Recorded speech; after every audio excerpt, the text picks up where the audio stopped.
Здравейте всички, сега ще разгледаме програмата AVG Cleaner. По принцип AVG не беше ли антивирусна? Се тая. Това го махам, защото досадно е понякога.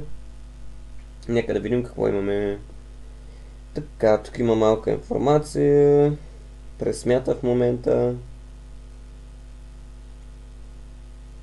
6 мегабайта могат да бъдат спасени, така да кажем. Добре, ще се изчисти историята.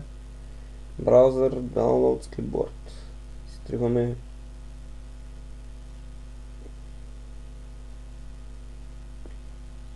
Ready. Кеш. Google Play, ggclocks и така нататък, и така нататък, и така нататък.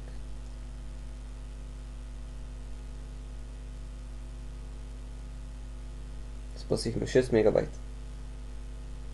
Да видим какво има в настройки. Auto Clean. App History. Color. Това са цветовете, когато започнете да превишавате някакъв определен лимит. Някъде, дето който може да си настройвате сами.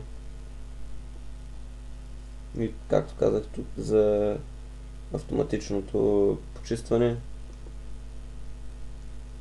Само това ли?